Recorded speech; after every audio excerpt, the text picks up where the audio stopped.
The following day after the shenanigans, Uncle Riley decides it's time to take action. He arrives at Isaac's room with a lady by his side and introduces her as his assistant.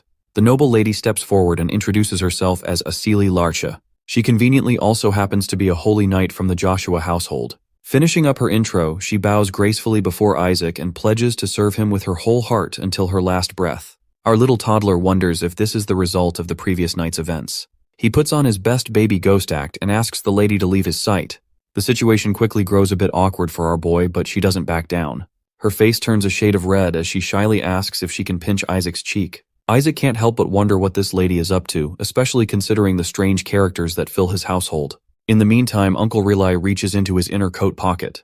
He pulls out a ring and presents it to Isaac as a special gift from his uncle. The toddler looks at the simple ring and wonders if Uncle Riley fished it out of a random dumpster. After taking a closer look at its quality, our boy and his pet come to the conclusion that the Joshua household must be facing some serious crisis. However, the lady assistant catches a glimpse of the ring and asks if it happens to be the Saintess's heirloom, a treasure reserved for only a select few. Uncle Riley pats Isaac on the head, proudly sharing with him that he personally requested the item for his first birthday from the council. The toddler wonders if the ring is the real deal. As far as he can recall, this was the exact same item the Saintess used during their battle. Known as the Elder Ring, this treasure holds powers that are said to stretch beyond this world.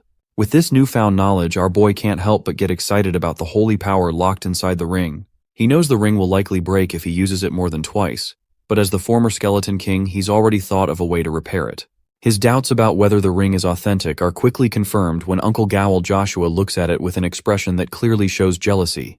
Without wasting a moment, the jealous prick steps closer to Isaac, calling him his cute little nephew. It's obvious that Uncle Gowl has ulterior motives and plans on stealing Isaac's ring. He starts by warming up to Isaac, just like when he would sweet-talk his daddy when asking for something. Isaac wonders if the man has completely lost it. Meanwhile, the uncle is caught up in a situation that's much more complicated than he expected. In reality, he is the one responsible for breaking the blessing device that Isaac was supposed to receive. He made sure Isaac wouldn't get his hands on it. What he had never anticipated, though, was that Riley would go so far as to provide the Saintess's heirloom as compensation. Before Isaac even touched the ring, Gowl did everything he could to convince the old lady to give it to Shuri, but all his efforts were in vain. No matter what he said or did, the old hag flatly refused, telling him not to be greedy. Gowl grinds his teeth in frustration, thinking that no one could ever understand the true value of the ring. He argues with Riley, insisting that if he really wanted to give his nephew a gift, he should have chosen something decent instead of this useless piece of junk. However, Riley seems firmly opposed to this idea and counters that the ring is anything but useless. Gowl then responds by saying that Isaac is incredibly precious to him and that he would never give him something as worthless as this. With a sly grin, he pulls out another ring and shows it to his nephew. He proudly claims that this ring is imbued with magic beyond this world and comes directly from the Holy See, also known as the Sancta Sedis. Gowl goes on to explain that this relic is capable of storing things and is an incredibly rare item that Riley could never have gotten for Isaac. He then brings the ring close to Isaac, hoping the toddler would trade the other ring for it, but instead the infant slaps his hand away. The toddler dismisses the new ring as just a worthless piece of junk and proudly proves Gowl wrong by declaring that he couldn't outsmart him. To emphasize his point, he even tosses the ring away, finding it utterly useless. Watching all this unfold, Riley can't help but wonder why his nephew chose the ring he gave him over the one that looked at least 1,000 times more valuable. Thrilled by Isaac's choice, Riley tosses his nephew into the air with excitement. Meanwhile, Uncle Gowl is desperately having his servants search the water for his supposed invaluable ring. The little toddler soaring in the air feels optimistic, knowing they'll never find it since he cast weight magic on it.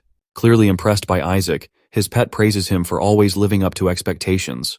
But his mood shifts when Isaac casually tells him to pick it up at dawn. Meanwhile, Uncle Gowl is in full meltdown mode, crying and shouting in frustration because his precious fortune ring is gone, and none of his men can find it. The scene shifts to Uncle Gowl slamming his fist on the table in his room, seething with frustration. He argues that the infant has no idea how expensive it was for him to acquire the storage ring. With a deep sigh, he pushes the thought aside, hoping that Isaac would never be able to use the Elder Ring properly. Gowl convinces himself that the toddler would never manage to use its power, as he would need to absorb at least 20 people's worth of holy power to do so. He laughs at the idea, convinced it's impossible for the kid. Mocking Isaac further, he predicts that not even 10 people will attend his birthday ceremony. However, the next day, things take an unexpected turn. The place is completely packed with people, around 4,000 in total. Among them are over 148 saint candidates. It turns out that all the ducal families, dozens of marquis families, and even the imperial majesty have gathered to attend the ceremony. Hearing about the overwhelming number of saint candidates, our boy feels a surge of irritation, wondering why there are so many, as if someone had just scattered them across the world like seeds in the wind. His uncle rests his chin in his hand, musing that he never expected such a massive crowd to gather here. As he tries to make sense of why so many people have shown up, his bestie, Count Simonage, suddenly appears. Without wasting a second, he asks what brought Simon here. With a grin, Simon explains that the rumor has spread far and wide, and there was no way he could miss out on something this big. Barrett goes on questioning how Relai could have possibly kept him confined to his house after everything the head of the Joshua household has risked. With a smirk, he drops another bombshell.